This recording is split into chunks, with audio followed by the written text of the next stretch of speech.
সংঘর্ষের ঘটনা এখানে তিনজন মানুষ নিহত হয়েছে। আব্দুল সত্তার, এই বাড়ির মালিক আব্দুল সত্তার, তার ওয়াইফ সুরাইয়া বেগম এবং কাজের মেয়ে তাহমিনা, এই তিনজনকে আমরা মৃত অবস্থায় পেলাম। এখন এটা আমাদের সিআইডি টিম, পিবিআই টিম, আমাদের স্পেশাল টিম যারা আসছে তারা সবাই চলে আসছে।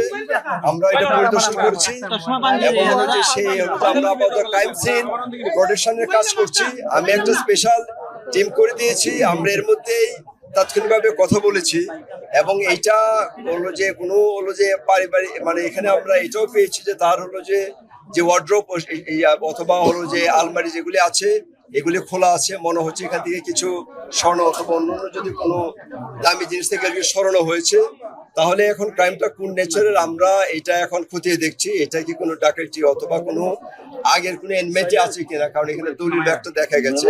এইটা আমরা পারিবারিক কোনো আগের মধ্যে শত্রুতা আছে কিনা এটা আমরা খতিয়ে দেখছি, অথবা এটা কোনো হলো যে এই ডাকাতি জড়িত কোনো হলো যে মার্ডার কিনা এইটা আমরা খতিয়ে দেখছি। আমাদের স্পেশাল টিম এখানে আছে। আমি আপনাদের কাছে সহযোগিতা চাচ্ছি এবং হলো যে আপনাদের কোনো ইনফরমেশন থাকলে আমাদের আমরা কাজ করছি।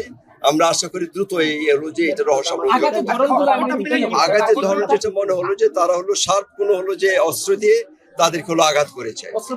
অস্ত্র এখন পাওয়া যেটা এখন আমরা ক্রাইম সিনটা দেখছি। আপাতত এখানে ক্রাইম সিনের মধ্যে আমরা কোনো অস্ত্র দেখতে পাই। আচ্ছা, আপনারা কিভাবে খবর পেয়ে এখানে এলেন? আমাদের কাছে আমাকে আজকে সকালে এখানের একজন হলো যে এই মিতালির একজন আবাসিক এরিয়ার কোনো ভদ্রলোক আমাকে ফোন দিয়েছিলেন যে এরকম একটি ইয়াতে হলো যে বাড়ি 11 নম্বর বাড়ি, এখানে হলো যে দরজা বন্ধ এবং আমাদের ভিতর থেকে দরজার নিচ দিয়ে রক্ত আসছে।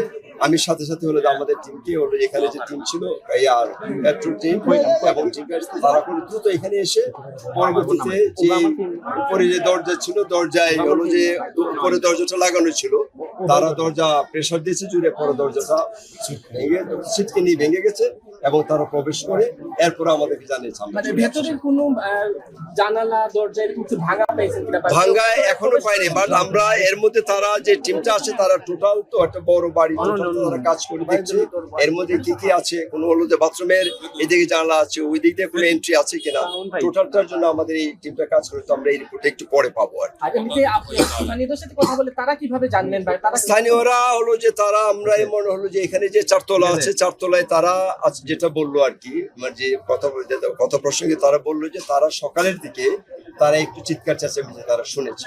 এরকম হলো যে আমরা সবচেয়ে হলো যে নিয়ারেস্ট যারা নেইবার মানে চারতলায় তারা এরকম একটা বিষয় বলছে। এইটা হলো যে আমাদের একটা ক্লু হতে পারে। তার মানে বিষয়টা ঘটনাটা এখনো যদি আমি এক্সাক্ট টাইম আমরা এখনো না জানলেও সকালের দিকে বিষয়টা হতে পারে বলে তাদের এই ভাড়াটিয়ার যে কথা মতে এরকম ধারণা করা যায়। পরিচয় আপাতত কি পাওয়া গেছে? পরিচয় আব্দুল সত্তার হলো যে ভদ্রলোক, তার ওয়াইফ হলো সুরাইয়া বেগম এবং কাজের মেয়ে তাহমিনা। এই তিনজনকে আমরা কারোর সাথে কথা হয়েছে কি আপনাদের?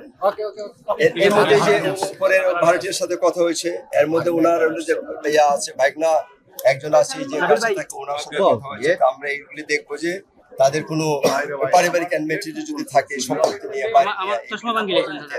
দুটো মোটিভ নিয়ে আগাচ্ছেন, একটা ডাকাতি একটা পারিবারিক। ডাকাতি পারিবারিক এবং আমরা প্রযুক্তি সহায়তা এটাও আমরা এটা তো এটা আমাদের যে মানে তদন্তের পার্ট।